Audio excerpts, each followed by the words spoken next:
Hello dear students, how are you. मैं doctor Devendra, आपके प्यारे चैनल क्लासिक केमिस्ट्री अब से। जैसा कि हमारा थर्ड चैप्टर चल रहा है, classification of elements and periodicity in elements. तो अभी तक हमने इसमें क्लासिफिकेशन ऑफ एलिमेंट्स के बारे में पढ़ा, जिसमें हमने कुछ इनिशियल थ्योरीज पढ़ी, जिसमें अपने डॉबिन ट्रायड रूल के बारे में पढ़ा, और उसके बाद Newlands octave rule, then Lothar Meyer curve और Mendeleev periodic table and then the modern periodic table के बारे में पढ़ा। और लास्ट में हमने classification of elements in the modern periodic table, जिसमें अपन ने S block, P block, D block और एफ ब्लॉक एलिमेंट्स के बारे में पढ़ा। तो ये क्लासिफिकेशन ऑफ एलिमेंट्स वाला टॉपिक है, ये हमारा कंप्लीट होता है। और आज इस वीडियो में हम पीरियोडिसिटी इन एलिमेंट्स स्टार्ट करेंगे। तो आज का हमारा टॉपिक है पीरियोडिसिटी इन एलिमेंट्स। तो सबसे पहले क्वेश्चन आता है, पीरियोडिसिटी क्या होता है। तो एक्चुअली देखा जाए तो अपन ने ग्रुप पढ़े पीरियोडिक टेबल में, जो पढ़ा हमने, और आवर्त पढ़े, पीरियड्स पढ़े। तो उनमें किस तरह से प्रॉपर्टीज़ चेंज होती हैं।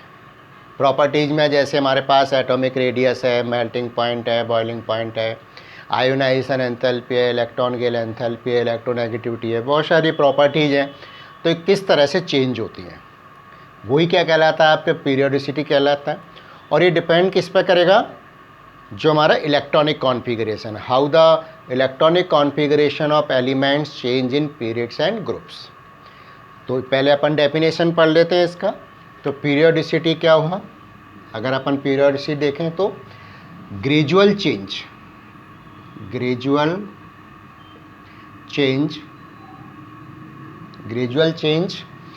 इन प्रॉपर्टीज़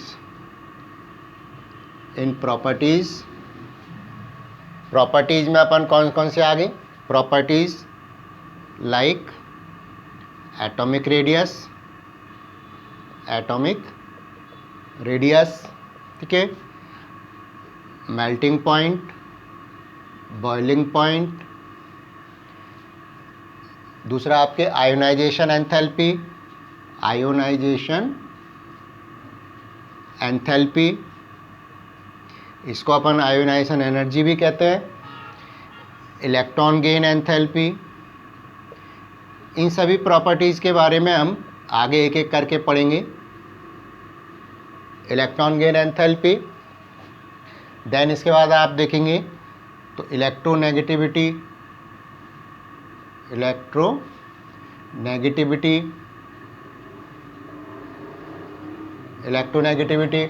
ठीक है ना, valency etcetera.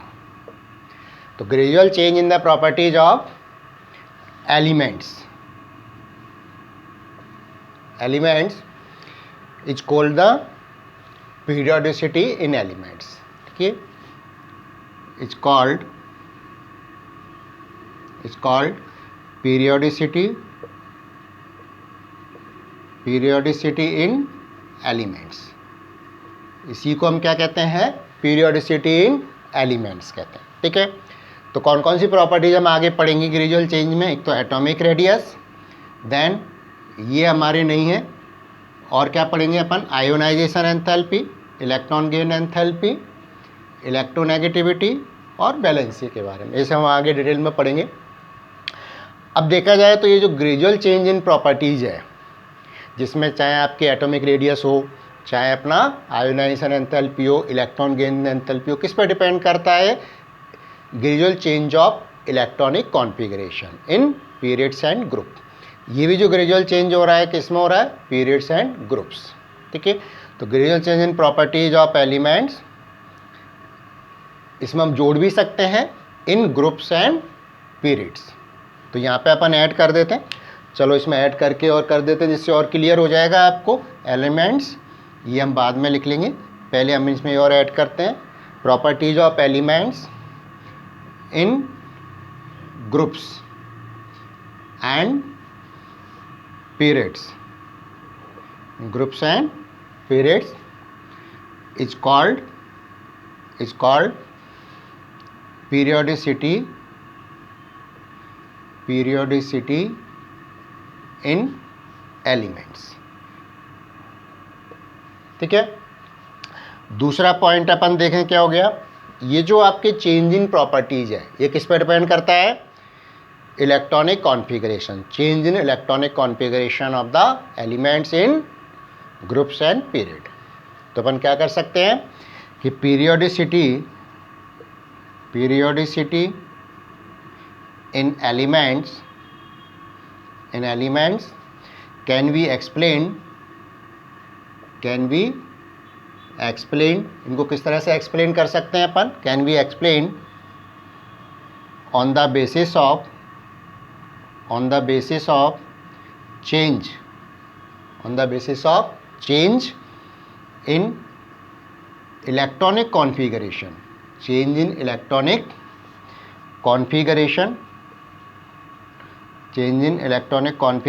Of elements in groups and periods.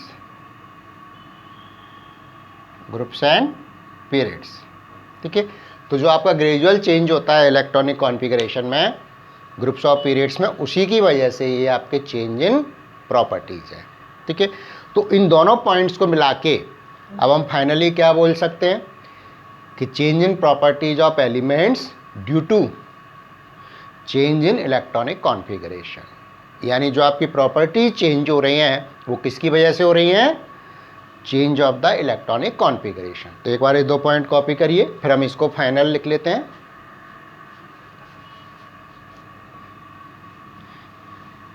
Finally हम इसको दोनों को अगर ऐड कर देंगे पॉइंट्स को, तो अपना फाइनल डेफिनेशन बन जाएगा। तो दोनों पॉइंट्स को कंबाइन करके हम किस तरह से लिख सकते हैं? The gradual change in properties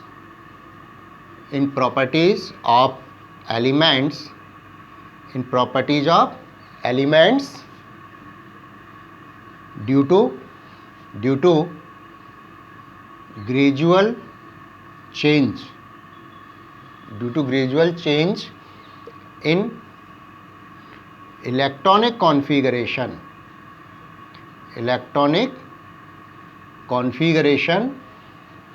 of elements in groups and periods. ठीक है, in periods is known as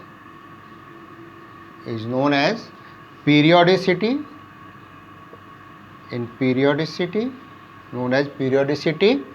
in elements।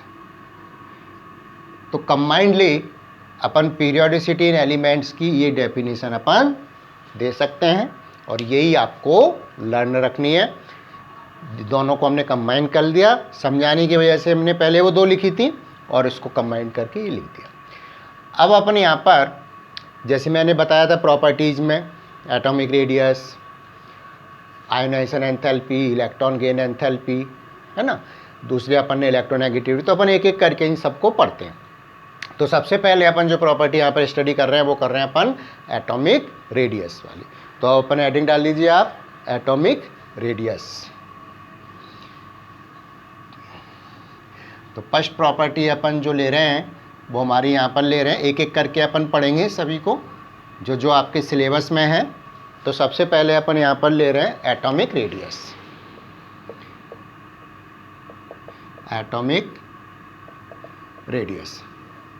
तो एटॉमिक रेडियस क्या होता है पहले तो अपन ये देखते हैं। तो जैसे अपन देखें कोई भी एटम है, तो आपने देखा है जैसे मान लीजिए न्यूक्लियस है ये, तो और ये मान लीजिए कोई एटम है। तो एटॉमिक रेडियस क्या हुआ? Distance of the outer most shell electron and nucleus, यानी न्यूक्लियस और आउटर मोस्ट शेल इलेक्ट्रॉन के बीच का जो डिस्टेंस है that is called the atomic radius. तो पहले तो अपन इसकी डेफिनेशन लिख लेते हैं। एटॉमिक रेडियस क्या हुआ? Distance between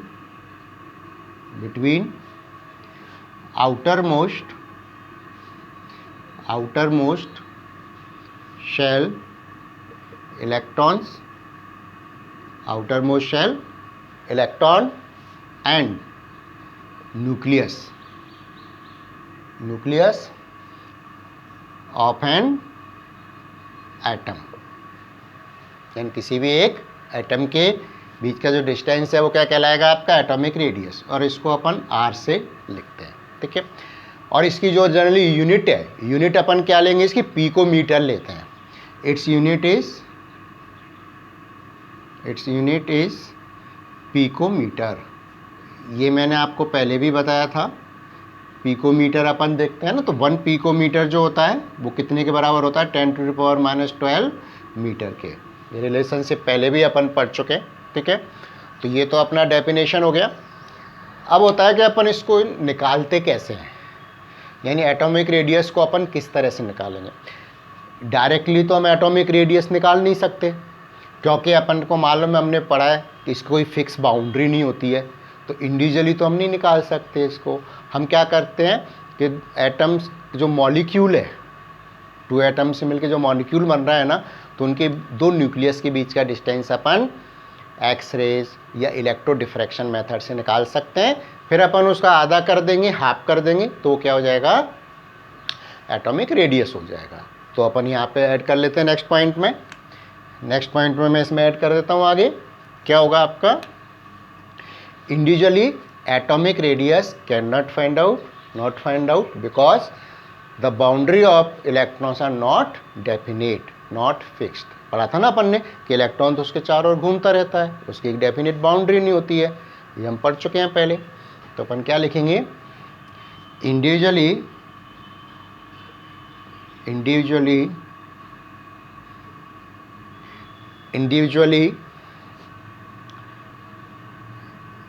atomic radius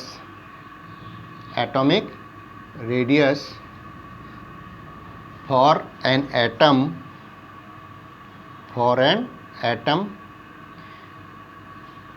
cannot be determined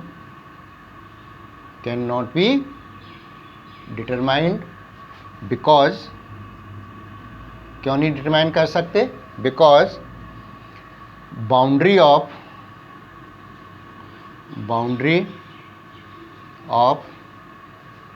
electrons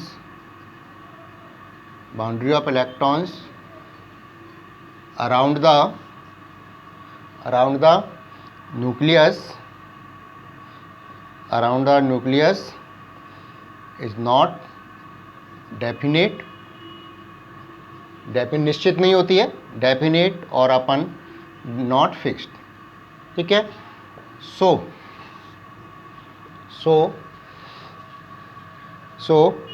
there is distance between two atoms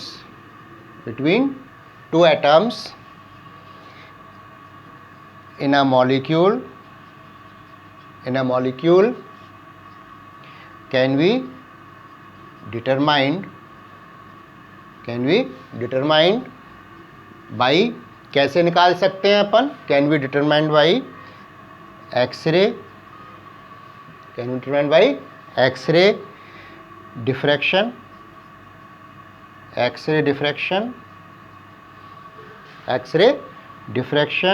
और electron diffraction method,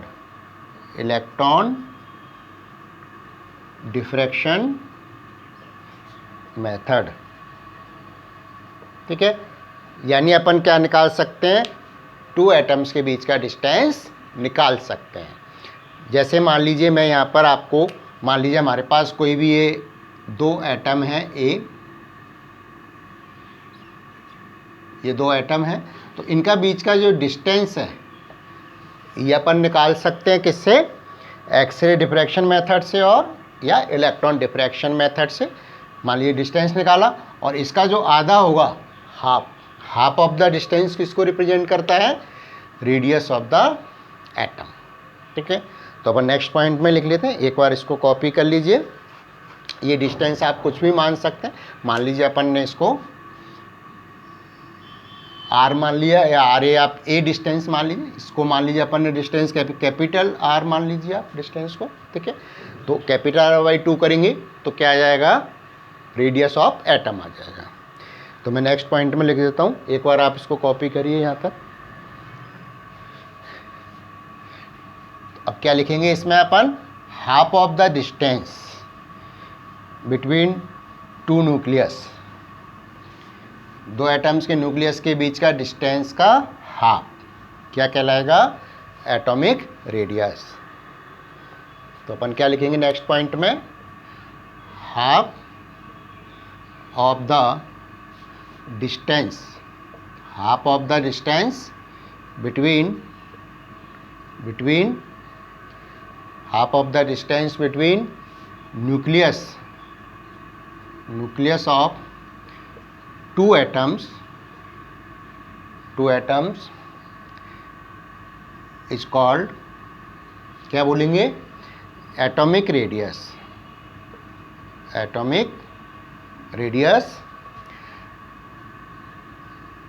for an atom, यानी किसी भी एटम के लिए वो क्या हो जाएगा, एटॉमिक रेडियस, ठीक है। तो ये तो बात होगी अपने एटॉमिक रेडियस की। अब आपने देखा होगा मॉलिक्यूल कई तरह के बनते हैं, है ना। मॉलिक्यूल्स अपन आयनिक भी होते हैं, वो तो आयनिक रेडियस हम पढ़ेंगे। एक अपना कोवेलेंट हो गया, मेटल्स भी होते हैं, है ना, और एक वांडरवाल। 3 टाइप्स के यहाँ पर रेडियस होते हैं। जनरली मेन तो कोवेलेंट होता है, लेकिन पर साथ में यहाँ पर क्या है, मेटेलिक और वांडरवाल रेडियाई, वो भी हम समझेंगे। तो इसी में अपन आगे बढ़ते हैं, टाइप ऑफ एटॉमिक रेडियस। इसको डेफिनेशन को आप लिख लीजिए। तो नेक्स्ट अपना होगा टाइप ऑफ एटॉमिक रेडियस। वो अपन समझते हैं, type of atomic radius.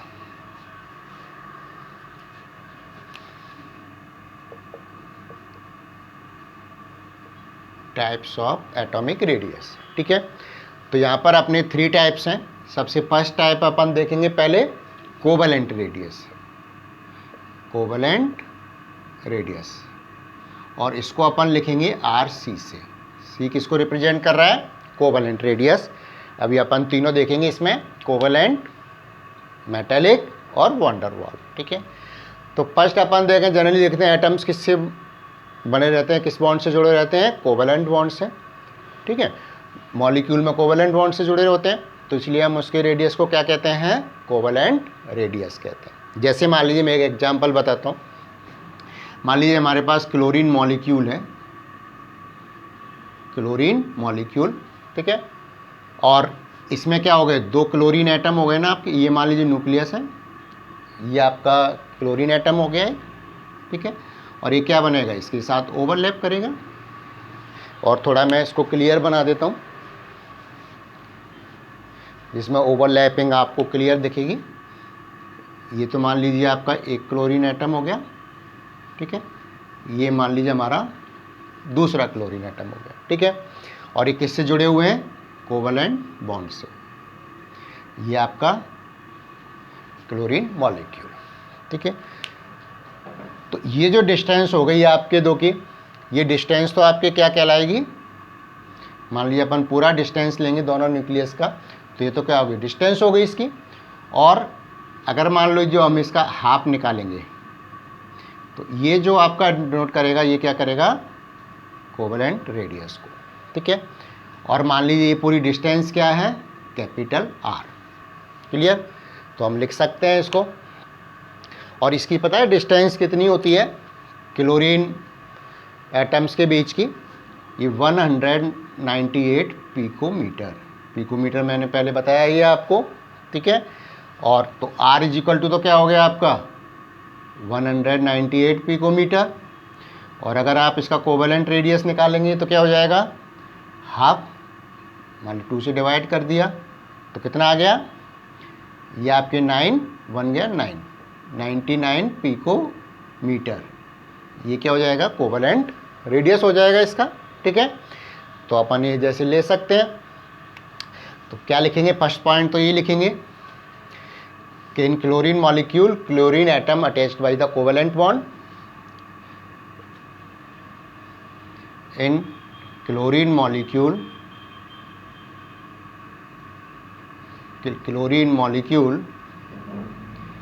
Chlorine atoms attached by covalent bond. ठीक है, दूसरे अपन देखें, the distance between two nuclei क्या हो गया आपके, distance between two nuclei of chlorine atom in a molecule is कितना है, 198 picometre. So radius, covalent radius will be, इससे अपन निकाल सकते हैं। तो एग्जाम्पल हो गया 198/2 यानी 99 पिकोमीटर। तो जनरली अपन देखा जाए तो distance between the two atoms attached bye a covalent bond, या अपन इसकी डेफिनेशन लिखेंगे तो क्या होगा, इसका फाइनली डेफिनेशन क्या लिख सकते हैं, half of the distance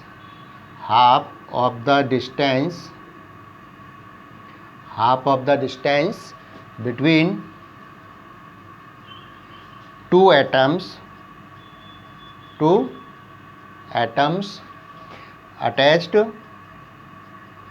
attached by covalent bond, ये अपन डेफिनेशन दे सकते हैं इन जनरल। ये तो एग्जाम्पल हो गया। इन जनरल डेफिनेशन क्या हुई, half of the distance between two atoms attached by covalent bond. ठीक है, इज कॉल्ड कोवेलेंट रेडियस। इसको अपन क्या कहेंगे, कोवेलेंट रेडियस बोलते हैं। ठीक है, एक बार कॉपी कर लीजिए। इसी तरह से हम क्या निकालेंगे, मेटालिक रेडियस। वहाँ अपन क्या लिख लेंगे कि half of the distance between two atoms attached bye ये मेटालिक बॉन्ड, वो अपन देख लेते हैं। एक बार कॉपी करिए इसको।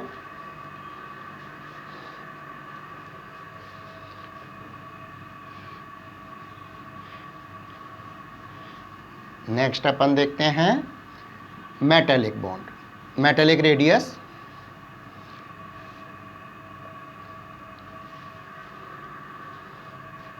मेटालिक रेडियस को अपन ने क्या लिख लेंगे, RM।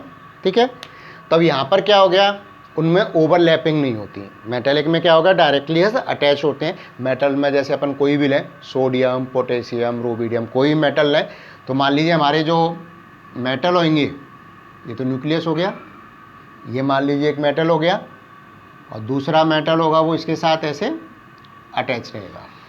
ठीक है, तो ये जो फोर्स ऑफ, अब देखें कोवेलेंट बॉन्ड हो चाहे वैन डर वाल्स हो, मेटल हो, ये सब क्या है, एक फोर्स ऑफ अट्रैक्शन ही होता है। ठीक है, तो ये मान लीजिए आपकी डिस्टेंस क्या हो गई, मेटालिक बॉन्ड की डिस्टेंस हो गई, मेटल्स के न्यूक्लिया के बीच की डिस्टेंस हो गई, और इसका अपन हाफ लेंगे तो ये तो न्यूक्लियस हो गए, और इनके बीच का ये डिस्टेंस क्या हो गया, हाफ। ये शो करेगा क्या, मेटालिक रेडियस। इसका शो करेगा मेटालिक रेडियस। और ये पूरी अगर आप देखेंगे यहाँ से यहाँ तक, तो ये क्या हो गया, डिस्टेंस हो गई। ठीक है ना, तो इसको अपन डेफिनेशन क्या लिख सकते हैं इसकी, मेनली अपने को कोवेलेंट रेडियस देखना था। इसकी डेफिनेशन अपन क्या लिख सकते हैं, हाफ ऑफ द डिस्टेंस। अब आपको समझ में आ जाएगा, half of the distance between two atoms of the elements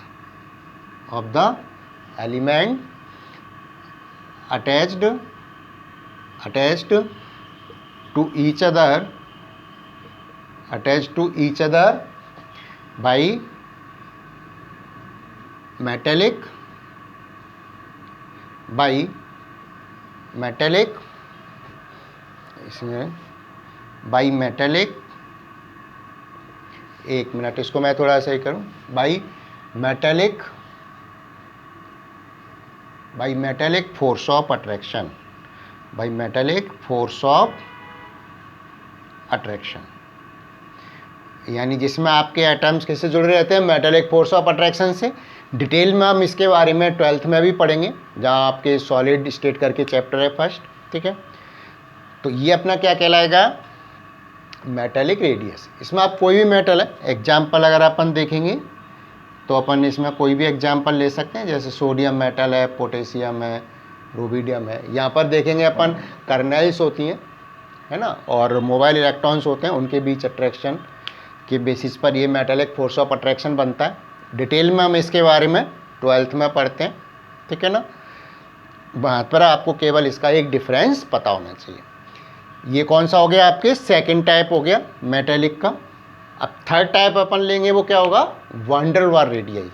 इसको कॉपी कर लीजिए, फिर अपन वैन डर वाल रेडियाई बात करते हैं। थर्ड टाइप अपना है वैन डर वाल रेडियाई। इनको डायग्राम्स को ध्यान में रखना, अपन इनमें कोरिलेशन निकालेंगे तीनों टाइप्स में, कौन सा बड़ा होता है कौन सा छोटा होता है, ठीक है। तो थर्ड अपना है वैन डर वाल रेडियाई या वैन डर वाल रेडियस, और इसको अपन लिखेंगे RV से, ठीक है। अब देखिए इसमें क्या चेंज है, वहाँ तो अपने एटम्स की बात थी, यहाँ पर अपन बात करते हैं कि टू मॉलिक्यूल्स, अभी क्या बात कर रहे हैं, two molecules attached by a van der Waals force of attraction. मान लीजिए अपन जैसे क्लोरीन की ही बात करें, तो जैसे क्लोरीन में अपने मान लीजिए एक मॉलिक्यूल तो हमारे पास ये हो गया क्लोरीन का, ठीक है, और मान लीजिए दूसरा मॉलिक्यूल हमारे पास ये हो गया क्लोरीन का, क्लियर। तो ये जो मॉलिक्यूल्स आपस में अटैच्ड हैं, ये डिस्टेंस इतना नहीं होता है, समझाने की वजह से मैंने बनाया। तो इनमें क्या होता है, ये बीच में आपके फोर्स ऑफ अट्रैक्शन, ये क्या मान लीजिए आपके फोर्स ऑफ अट्रैक्शन, जो मॉलिक्यूल्स हैं वो भी आपके क्या है, फोर्स ऑफ अट्रैक्शन से जुड़े होते हैं। और ये कौन सा कहलाता है, van der Waals force of attraction कहलाता है, van der Waals force of attraction. अब यहाँ पर हम देखें कि two molecules van der Waals force of attraction से अटैच है, तो उनके बीच की जो ये डिस्टेंस है, टू न्यूक्लियाई के बीच का डिस्टेंस और उसका हाफ, ये क्या कहलाएगा अपना, वैन डर वाल रेडियाई, ठीक है। अब इसको किस तरह से लिखना है वो अपन लिख लेते हैं। देखिए, half of the distance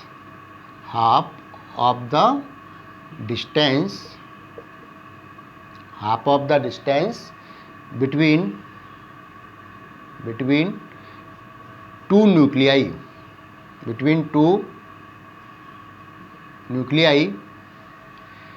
of molecules, between two nuclei of atoms in a molecules attached by,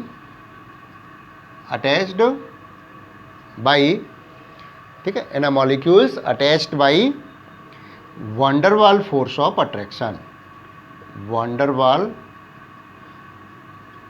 force of attraction, यानी जो किससे जुड़े हुए हैं, van der Waals force of attraction से जुड़े हुए हैं, उनके बीच की डिस्टेंस का हाफ क्या कहलाएगा, वैन डर वाल रेडियस कहलाता है। समझ में आ गया, एक बार इसको कॉपी कर लीजिए। अब हम देखें कि इन तीनों रेडियस में क्या रिलेशनशिप होगा। आप डायग्राम देख के भी आइडिया लगा सकते हैं, ठीक है। तो रिलेशनशिप बिटवीन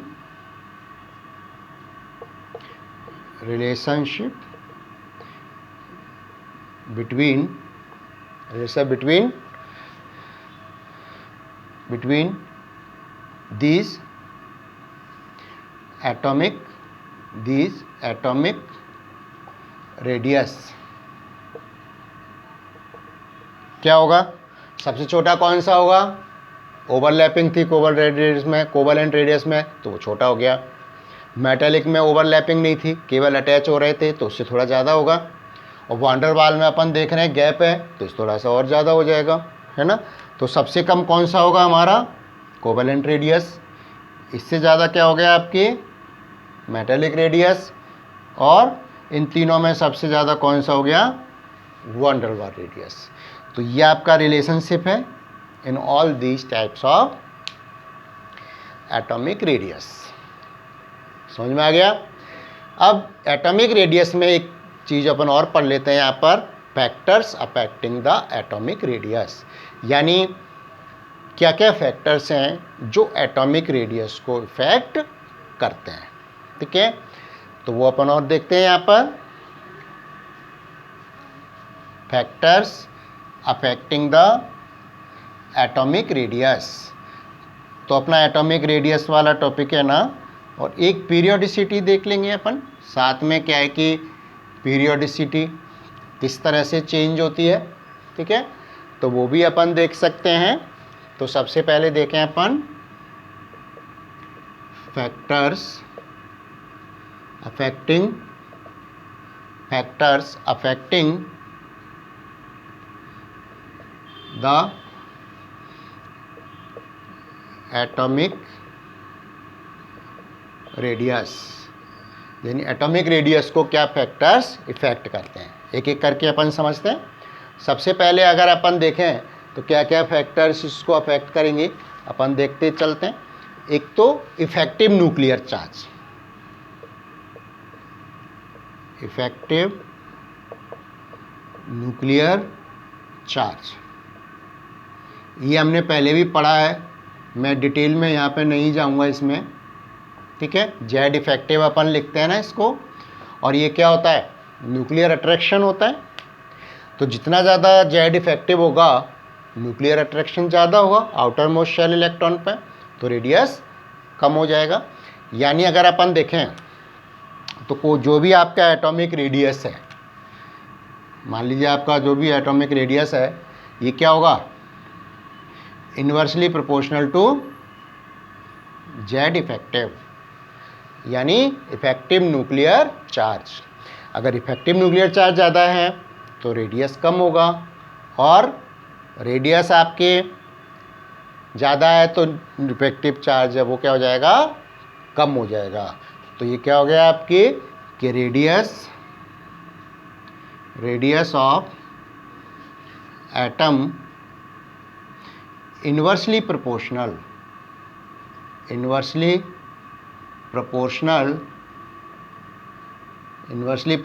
टू द किसके? Effective nuclear charge. Effective nuclear charge के क्या हो गया? इन्वर्सली प्रोपोर्शनल होगा। इन्वर्सली का तो मतलब समझते हैं आप, एक घटेगा तो दूसरा बढ़ेगा, ठीक है। दूसरी अपन बात करें यहाँ पर इफेक्टिव न्यूक्लियर चार्ज के बाद में, principal quantum number. Principal quantum number, इसको आपको ध्यान होगा अपन ने किससे लिखा था? एन से लिखा था। और प्रिंसिपल क्वांटम नंबर क्या होता है? शेल होता है। तो शेल बढ़ेगा तो एटॉमिक रेडियस भी बढ़ेगा, ठीक है ना। यानी अगर अपन देखें तो एटॉमिक रेडियस डायरेक्टली प्रोपोर्शनल होगा किसके? प्रिंसिपल क्वांटम नंबर के, एन के, ठीक है। तो एक अपन ये लिखेंगे, ये तो आप समझते हैं प्रोपोर्शनलिटी का साइन, कि बढ़ रहा है तो दूसरा भी बढ़ेगा साथ में, ठीक है। तीसरा अपन देखें, इनको डिटेल में आप पढ़ सकते हैं, बुक में आपके दे रखा है, अब इसी को हम लैंग्वेज में लिखेंगे तो ये बढ़ता जाएगा, ठीक है ना। दूसरा आप देखें, एक मेन जो चीज़ होती है ना, शील्डिंग इफेक्ट, और इसी को अपन क्या कहते हैं? Screening effect. इसको भी हमने जो स्ट्रक्चर ऑफ एटम पढ़ा था ना, वहाँ पर हमने समझा था, क्या समझा था? ये क्या होता है? जैसे मान लीजिए न्यूक्लियस है हमारा, तो ये मान लीजिए इनर शेल हो गए, तो ये क्या होता है, बाहर के में इलेक्ट्रॉन आते हैं ना, ठीक है। तो एक तो क्या होता है, न्यूक्लियर अट्रैक्शन होता है, और दूसरा साथ में क्या होता है कि जब इलेक्ट्रॉन्स आते हैं तो ये तो अट्रैक्शन हो रहा है एक साइड में, तो इसमें क्या है, न्यूक्लियर अट्रैक्शन है, ठीक है, न्यूक्लियर अट्रैक्शन हो रहा है। और दूसरा साथ ही साथ क्या होता है इनमें कि ये जो होता है ना आपस में रिपल्सन भी होता है, इलेक्ट्रॉन इलेक्ट्रॉन्स का रिपल्सन भी होता है। तो जो रिपल्सन है, inner shell electron and outer most shell electron, इसी को हम क्या कहते हैं, स्क्रीनिंग इफेक्ट कहते हैं। तो स्क्रीनिंग इफेक्ट क्या हुआ, जनरली स्क्रीनिंग शील्डिंग इफेक्ट क्या हुआ, repulsion between inner shell and outermost shell electrons. Outermost shell electrons is called shielding effect. Shielding effect. अब देखो, अगर शील्डिंग इफेक्ट बढ़ेगा, स्क्रीनिंग इफेक्ट बढ़ेगा, यानी रिपल्सन बढ़ रहा है, तो क्या होगा, एटॉमिक रेडियस भी बढ़ेगा। क्यों? क्योंकि इलेक्ट्रॉन्स न्यूक्लियस से दूर हटेंगे, ठीक है। तो यहाँ पर क्या हो गया, अगर अपन एटॉमिक रेडियस की बात करें, एटॉमिक रेडियस डायरेक्टली प्रोपोर्शनल हुआ किसके, शील्डिंग इफेक्ट के। शील्डिंग इफेक्ट के क्या हुआ, डायरेक्टली प्रोपोर्शनल हुआ, क्योंकि रिपल्सन बढ़ रहा है तो एटॉमिक रेडियस भी बढ़ेगा, और रिपल्सन को ही हम क्या कहते हैं, शील्डिंग इफेक्ट कहते हैं। अब एक फैक्टर और है यहाँ पर, नंबर ऑफ बॉन्ड्स। एक चीज़ और देखेंगे अपन, फैक्टर नंबर ऑफ बॉन्ड्स, वो चीज़ और अपन देख लेते हैं। फिर उसके बाद लास्ट टॉपिक पीरियोडिसिटी देखेंगे, इनका किस तरह से चेंज होती है अपने ग्रुप में और पीरियड में, ठीक है। नंबर ऑफ बॉन्ड्स, तो फोर्थ फैक्टर है अपना नंबर ऑफ बॉन्ड्स। तो number of bonds, covalent bond की बात अपन करते हैं। तो नंबर ऑफ अगर कोवलेंट बॉन्ड बढ़ते हैं between the atoms of element, तो क्या होगा, अट्रैक्शन बढ़ता है उनका, तो एटॉमिक रेडियस कम होता जाता है, क्योंकि बॉन्ड लेंथ भी कम होती जाती है, ठीक है। तो इसमें आपके क्या हो गया कि with increase of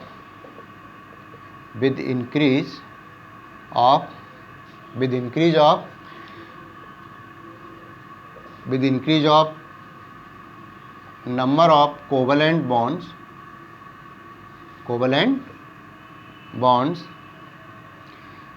attraction between number of atoms between the atoms, ना, attraction between the atoms in a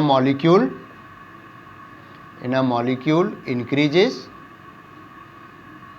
attraction increase होगा, increases, and bond length decreases, अगर बॉन्ड लेंथ डिक्रीज हो रही है तो एटॉमिक रेडियस भी डिक्रीज होगा, ठीक है। सो एटॉमिक रेडियस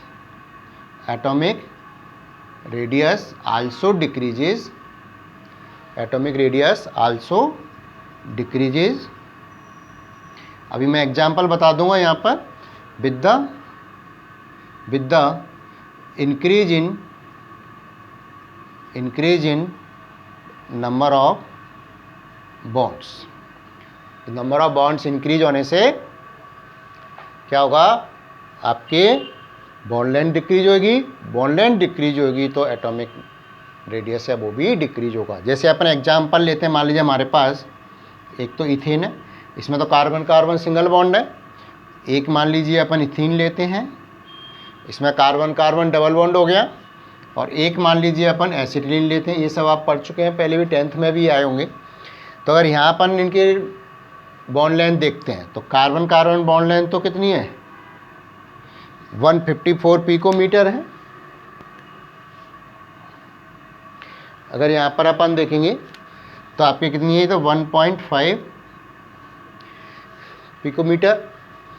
इधर आप देखेंगे तो ये आपके 1.20 पिकोमीटर है, और इधर आप देखेंगे तो ये आपके करीब आती है 1.34 पिकोमीटर। तो आप देख रहे हैं ये डिस्टेंस हो गई बॉन्ड की। नंबर ऑफ बॉन्ड्स आप देख रहे हैं 1 2 3, तो नंबर ऑफ बॉन्ड्स बढ़ रहे हैं तो क्या हो रहा है, डिस्टेंस कम हो रही है ना, और डिस्टेंस कम होगी तो एटॉमिक रेडियस भी कम हो जाएगा। ठीक है, तो ये तो बेटा हुए हमारे फैक्टर्स जिनकी वजह से एटॉमिक रेडियस चेंज होता है। ठीक है, उस पर फ़र्क पड़ता है। अब अपन एक लास्ट टॉपिक इसमें पढ़ लेते हैं, उसके साथ ही आज हमारा ये कंप्लीट होगा। पीरियोडिसिटी। पीरियोडिसिटी का मतलब हो गया कि किस तरह से एटॉमिक रेडियस आपका ग्रुप ऑफ पीरियड में चेंज होता है, तो वो अपन देख लेते हैं इसमें लास्ट टॉपिक। फिर अपन आयनिक रेडियस नेक्स्ट वीडियो में पढ़ेंगे। Periodicity, periodicity in atomic radius, atomic radius यानी ग्रुप्स ऑफ पीरियड में एटॉमिक रेडियस किस तरह से चेंज होता है। तो सीधी सी बात है, ग्रुप्स में अपन आते हैं अप टू डाउन, तो नंबर ऑफ शेल बढ़ रहा है, एन बढ़ रहा है। ठीक है ना, तो इफेक्टिव न्यूक्लियर चार्ज कम हो जाएगा, अट्रैक्शन कम हो जाएगा, क्योंकि न्यूक्लियस से डिस्टेंस बढ़ती जाएगी, तो एटॉमिक रेडियस बढ़ेगा। और पीरियड्स में अपन जाएंगे तो एन तो सेम रहता है, and with increase in atomic number effective nuclear charge increase होगा, nuclear force of attraction increase होगा, तो क्या होगा, एटॉमिक रेडियस कम होता जाता है।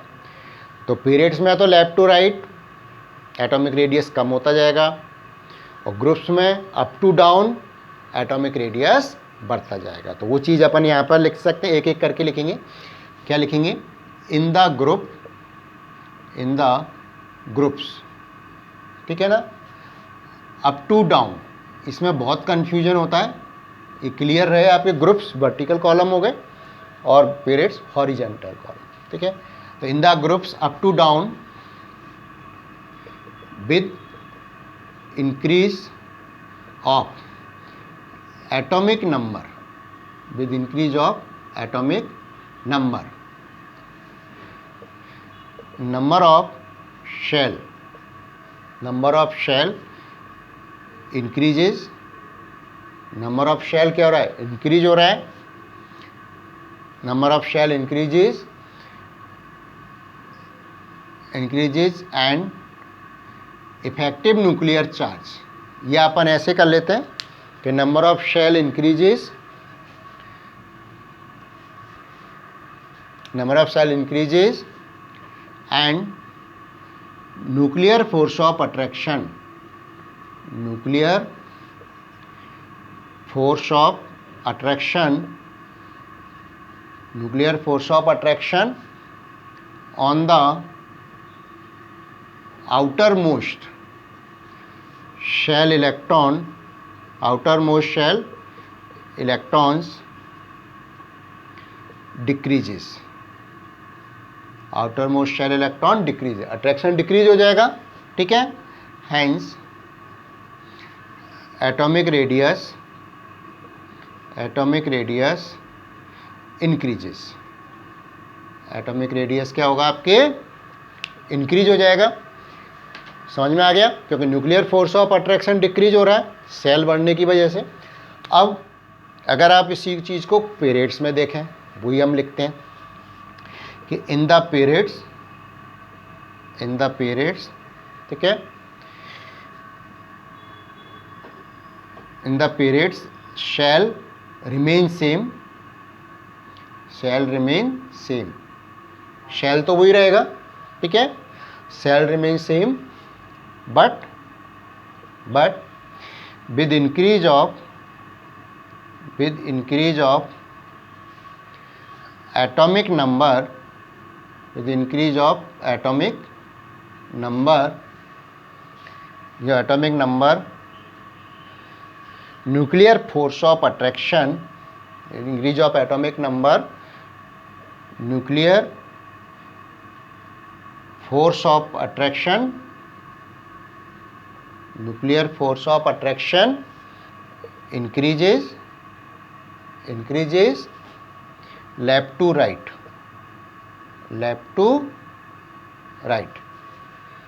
ये तो अपने को मालूम है पीरियड्स में किधर चलेंगी, लेफ्ट टू राइट, ठीक है, लेफ्ट टू राइट।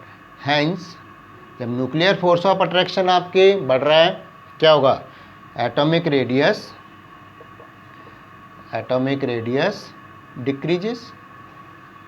ये तो हम पढ़ ही चुके हैं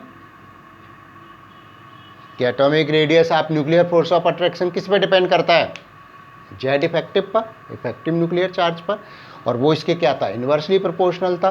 ये हमने अभी फैक्टर्स इफेक्टिव में पढ़ाई है, ठीक है। तो इस तरह से पीरियोडिसिटी में आपको यही बताना पड़ता है कि ग्रुप में और पीरियड्स में वो प्रॉपर्टीज किस तरह से चेंज होती है।